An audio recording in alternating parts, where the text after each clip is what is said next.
Kalian tahu sifat saya akan bertarung terhadap sesuatu yang saya yakini benar, maka saya akan tetap melakukan dan memperjuangkan hak saya tersebut.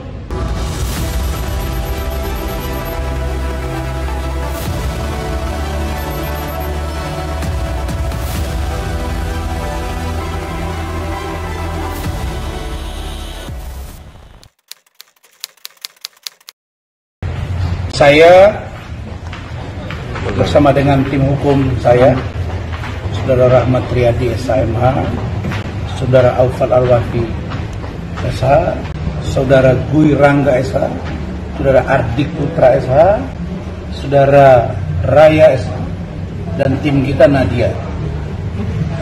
Tadi saya dipanggil untuk diperiksa sebagai pelapor atau korban terhadap laporan saya kepada saudari NM.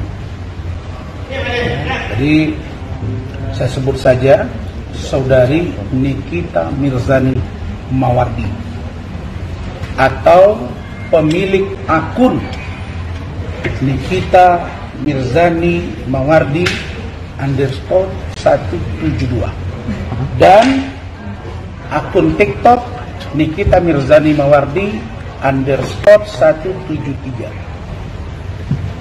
Nah, sebelum sampai ke sana, apa barang bukti yang kami sajikan nanti disampaikan oleh Saudara Rahmat.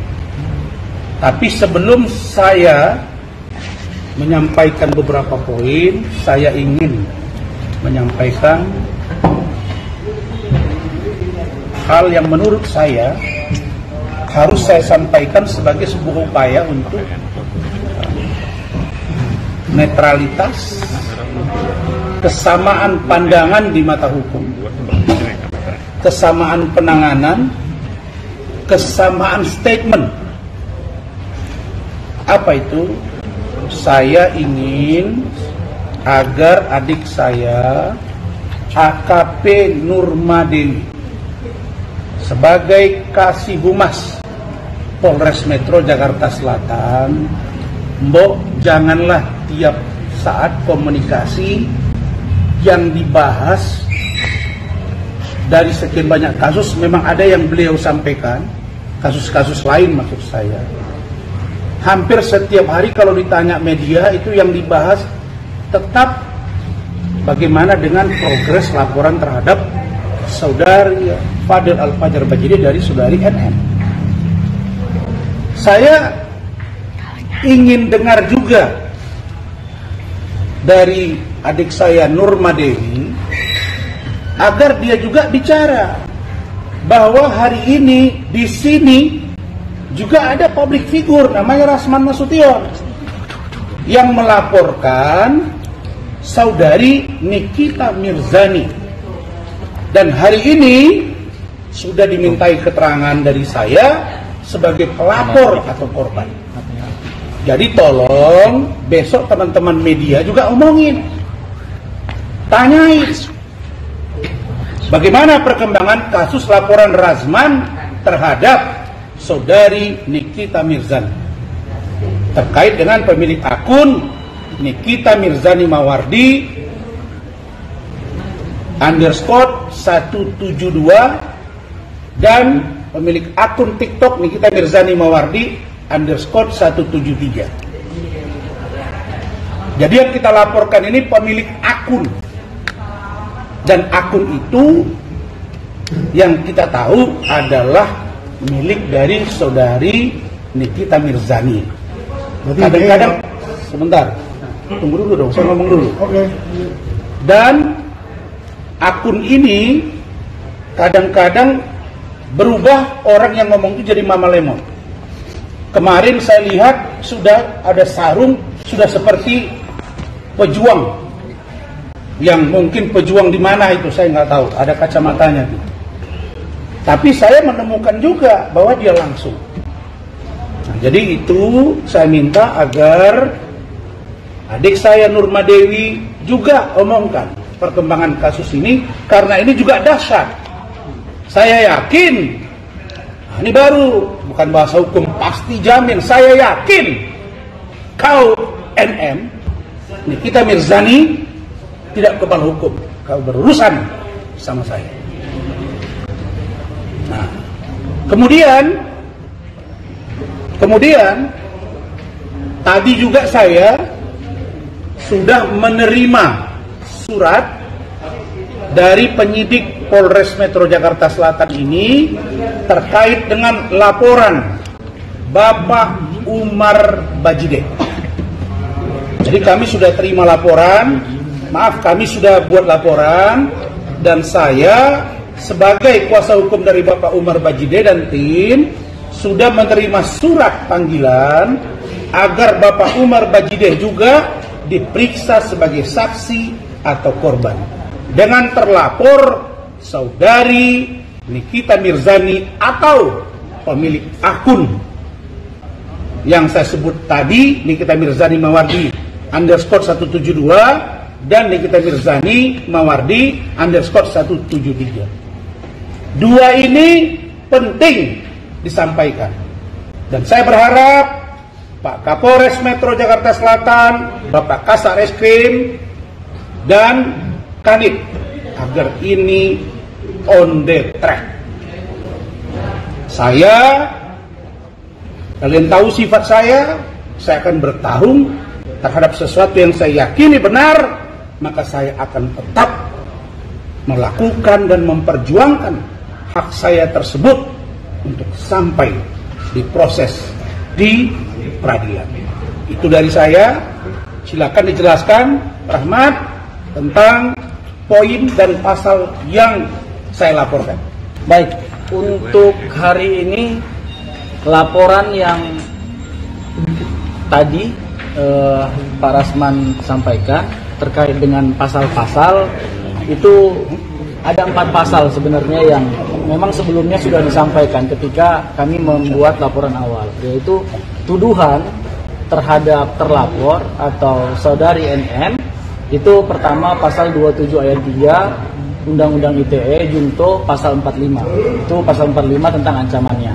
Perbuatannya adalah seseorang itu dilarang mentransmisikan sebuah postingan yang di dalamnya mengandung unsur fitnah dan atau pencemaran nama baik. Dan kemudian ada pasal jungtonya juga, pasal tambahannya, yaitu pasal 310 dan 311 KUHP, yaitu pasal fitnah juga sama gitu. Artinya kemudian postingan yang mana sebenarnya yang kami laporkan yang diduga mengandung unsur pencemaran nama baik.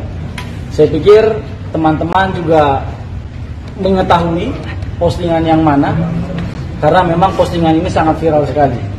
Dan NM yang mana kita ketahui memiliki pengikut sangat banyak, sekitar 17 juta, dan pada waktu itu jangkauan Instagramnya lebih dari penduduk Indonesia, lebih dari 300 juta, ya kan gitu. Artinya memang pernyataan-pernyataan yang disampaikan dalam postingan tersebut sangat membuat luka Pak Rasman, sebagaimana tadi disampaikan dalam klarifikasi ataupun informasi yang disampaikan kepada penyidik. Kemudian bukti apa yang kami sampaikan ke penyidik? Sedikitnya tadi ketika diperiksa, Pak Rasman menyampaikan ada 6 video yang disampaikan oleh Pak Rasman kepada penyidik. Videonya itu ada yang diupload pada tanggal 27 September, ada yang diupload pada tanggal 3 Oktober, tanggal 5 Oktober, dan yang terakhir pada tanggal 7 Oktober.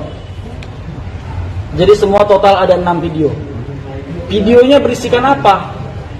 Videonya berisikan bahwa pertama, saudara NM menyatakan dengan tegas sekali, menyebut nama Pak Rasman di dalam video tersebut, mengatakan bahwa Pak Rasman adalah orang yang tidak membayar pajak.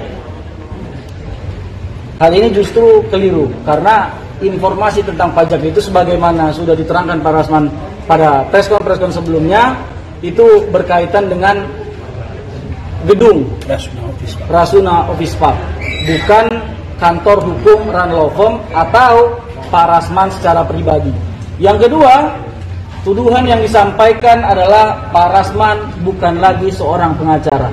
Saya pikir ini dirinya sendiri pun tahu kalau itu tidak benar, karena dia sering menyebut Pak Rasman adalah pengacaranya Fadel Bajide. Kan begitu, artinya ini kan kontraproduktif dengan pernyataan-pernyataan dia sendiri. Kami tegaskan sampai dengan hari ini Pak Rasman masih sebagai pengacara. Bahkan tadi pagi mendampingi Fadel Al-Fajar Bajide. Dan tadi pagi juga mendampingi ataupun sidang di Pengadilan Agama Jakarta Selatan untuk perkara kami yang lain, perkara kantor. Dan kemarin di hari Senin juga masih sidang di Pengadilan Negeri Jakarta Utara. Artinya tidak ada fakta yang menyatakan ataupun tidak ada putusan pengadilan yang menyatakan Pak Rasman Bas sebagai advokatnya itu dicabut. Baru kemudian Nikita Mirzani menyebutkan bahwa Pak Rasman pertama adalah orang yang miskin. Yang kedua, dia mengatakan bahwa Pak Rasman bau mulut. Yang ketiga, dia menyamakan atau mengupload meme Pak Rasman dengan kura-kura ninja dan membuat meme wajah Pak Rasman dengan tubuh yang kecil gitu. Dan itu membuat Pak Rasman merasa tercemarkan dirinya. Dan kemudian teman-teman, itu tadi alat bukti yang kami serahkan. Kemudian ke depan kami sudah mempersiapkan alat bukti saksi, yaitu 2 orang saksi sudah diajukan tadi nama-namanya. Dan kemudian tadi sudah ada perbincangan ahli bahasa dan ahli pidana ITE yang selanjutnya akan diperiksa juga dalam perkara ini. Saya pikir dalam pasal 184 KUHP ada sekitar 5 alat bukti yang pada poin 183 mewajibkan 2 alat bukti untuk menetapkan seseorang menjadi terduga pelaku tindak pidana. Ini sudah clear. Insya Allah kita sudah punya semua itu, dan kita yakin perkara ini akan naik sidik dan juga sampai penetapan tersangka. Saya pikir itu, Pak.